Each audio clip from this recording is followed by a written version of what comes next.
ஆண்டவர் நானே, என் மக்களே எனக்கு செவி கொடுங்கள். கடவுளாகிய ஆண்டவர் நானே, என் மக்களே எனக்கு செவி கொடுங்கள். நான் அறியாத மொழியை கேட்டேன், தோழி நின்று உன் சுமையை அகற்றினேன். உன் கைகள் கூடையினின்று விடுதலை பெற்றன. துன்ப வேளையில் என்னை நோக்கி மன்றாடினீர்கள், நான் உங்களை விடுவித்தேன். இடி முழங்கும் மறைவிடத்தினின்று நான் உங்களுக்கு மறுமொழி கூறினேன். மெரிபாவின் நீரூற்று அருகில் உங்களை சோதித்தேன். என் மக்களே எனக்கு செவி கொடுங்கள். நான் உங்களுக்கு எச்சரிக்கை விடுக்கின்றேன். இஸ்ரவேலரே, நீங்கள் எனக்கு செவி சாய்த்தால் எவ்வளவு நலமாயிருக்கும்.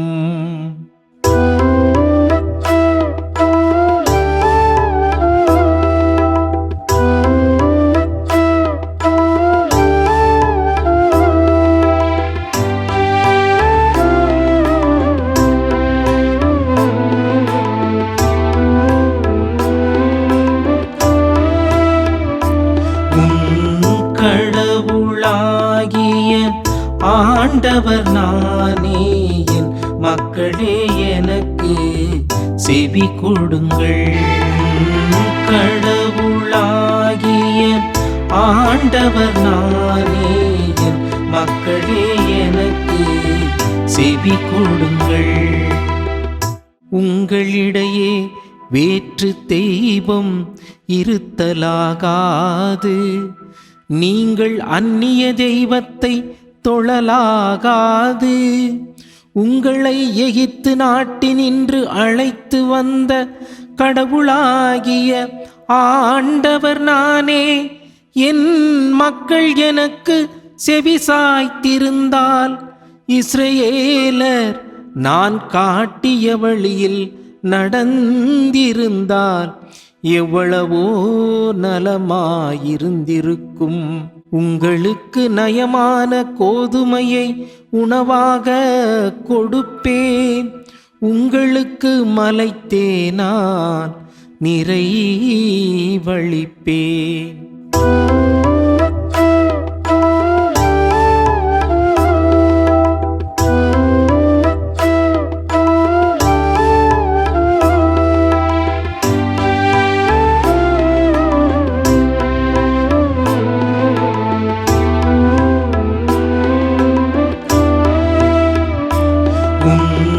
கடவுளாகிய ஆண்டவர் நானே, என் மக்களே எனக்கு செவி கொடுங்கள்.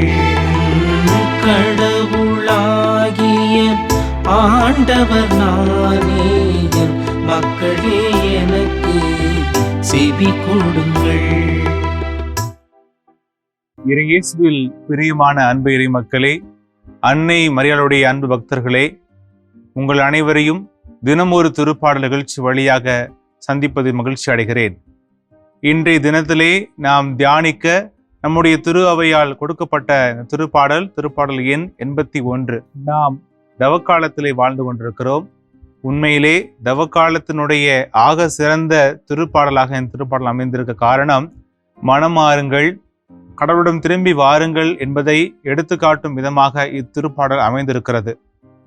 திருவிழா மன்றாட்டு அல்லது திருவிழா திருப்பாடல் என்று இந்த திருப்பாடல் அழைக்கப்பட்டிருந்தாலும் இதனுடைய அடிநாதம் கடவுள் நம்மிடம் பேசுவதாகவும் நாம் அவருடைய குரலுக்கு செவிசாய்க்கவும் கொடுக்கப்பட்டிருக்கிறது திருப்பாடல். எகிப்திலே மக்கள் பட்ட கஷ்டத்தையும் அவர்கள் பட்ட வேதனைகளையும் கடவுள் கடைக்கண் நோக்கினார், அவர்களை அங்கிருந்து அழைத்து வந்தார் என்பதையெல்லாம் இவர்கள் நினைவு கூறதான் இத்திருப்பாடல் அமைந்திருக்கிறது. பொதுவாக நம்முடைய வாழ்க்கையிலுமே கடவுள் நம்முடைய எல்லா கஷ்டங்கள், துன்பங்கள், வருத்தங்களிலிருந்து நம்மை அழைத்து வருகிற பொழுது நாம் பெற்றுக்கொண்ட அந்த அருளையும் ஆசிரையும் நாம் நினைவு கூற எப்பொழுதெல்லாம் நமக்கு நேரம் கிடைக்கிறதோ அப்பொழுது நினைவு கூறுவோம். அவ்வாறாக இந்த திருவிழா நாட்களிலே இறைவன் எவ்வாறு இவர்களை எகிப்தினுடைய அடிமை தளத்திலிருந்து அழைத்து வந்தார் என்றும் இவருடைய தோளின் மேல் சுமத்தப்பட்டிருந்த அந்த பளுவை எவ்வாறு இறைவன் அகற்றினார் என்பதையெல்லாம் இவர்கள் நினைத்து பார்க்கத்தான் இந்த திருப்பாடல் அமைந்திருக்கிறது. ஆனால் உண்மையிலுமே இறைவன் சொல்கிறார், இவருடைய பிடிவாத குணம்தான் இவர்களை துன்பத்திலே இருக்க செய்தது. இறைவனுடைய குரலை இவர்கள் கேட்டிருந்தால் உண்மையிலுமே பாலும் தேனும் ஓடுகின்ற நாட்டில் இவர்கள் வாழ்ந்திருக்க முடியும். ஆனால் இவர்கள் இறைவனுடைய குரலுக்கு செவி கொடுக்காமல் இவர்கள் தங்களுக்கு தெரிந்த அனைத்துமே செய்ய நினைத்த பொழுதுதான் இவர்கள் துன்பத்திலே நினைத்தார்கள். நம்முடைய வாழ்க்கையிலுமே நாம் பல நேரங்களிலே நமக்கு எது விருப்பமோ நமக்கு எது சரியோ என்கிற நாம் நினைத்து கொண்டு நாம் செய்கின்றோம். உண்மையில் இறைவன் நமக்கு இந்த தினத்திலே வகுத்திருக்கின்ற செயல்பாடுகளை நாம் செய்வதே கிடையாது. காரணம், நம்முடைய மனம் போன போக்கிலே நாம் செல்கிற பொழுது இறைவன் நம்மை நிறுத்தி நாம் மீண்டும் எங்கு செல்ல வேண்டுமோ அந்த பாதைக்கு அழைத்து வரும் திருப்பாடலாக திருப்பாடல் எண் 81 அமைந்திருக்கிறது. மனம் திரும்புங்கள், கடவுளை நம்புங்கள், கடவுளுடைய அருள் கொடைகளையும் அவருடைய அன்பையும் சுவைத்து பாருங்கள் என்கின்ற கருத்தெல்லாம் இத்திருப்பாடல் அமைந்திருக்க காரணம், நாம் அவருடைய பிள்ளைகள், அவர் நம்முடைய தந்தை. நம்மை ஒரு தந்தை எவ்வாறு அரவணைப்பாரோ அதே போல இறைவன் நம்மை அரவணைத்து அவருடைய வழியில் நம்மை அழைத்து செல்லதான் இத்திருப்பாடல் நமக்கு அமைந்திருக்கிறது. இந்த தவக்காலத்திலே நாம் இறை மக்களாக நம்முடைய பாவ வாழ்க்கையை விட்டுவிட்டு ஒரு உன்னத வாழ்க்கையை வாழ, ஒரு தூய்மையான வாழ்க்கையை வாழ நாம் அழைக்கப்பட்டிருக்கிறோம். ஒவ்வொரு வருடமும் இந்த தவக்காலம் நமக்கு இப்படிப்பட்ட ஒரு வாழ்க்கையை வாழ மீண்டும் வர, பேக் டு த பெவிலியன் சொல்வார்களே, அதே போல நாம் மீண்டும் இறைவனை சேர, இறை அருள் பெற நமக்கு ஒரு அழைப்பு விடுத்து கொண்டே இருக்கிறது. அவ்வாறாக இந்த தவக்காலத்திலே நமக்கு கொடுக்கப்பட்டிருக்கிற இந்த நாளிலே நாம் இறைவனோடு செல்ல, உறவாட, உரையாட அழைக்கப்பட்டிருக்கிறோம்.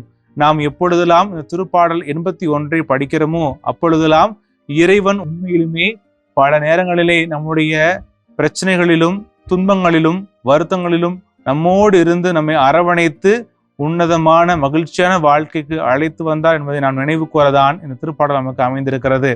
இன்றைய தினத்திலேயே நாம் இந்த திருப்பாடலை தியானிக்கிற பொழுது இத்தனை வருட காலமாக இறைவன் நம்மை எவ்வாறு அழைத்து வந்தார், எவ்வாறு நம்மை தேற்றினார் என்பதை நாம் நினைவு கூற இது ஒரு வாய்ப்பாக அமையும். ஏனெனில் இறைவன் நம்மை அபரிவிதமான ஆசிர்களால் நிறைத்து கொண்டே இருக்கிறார்.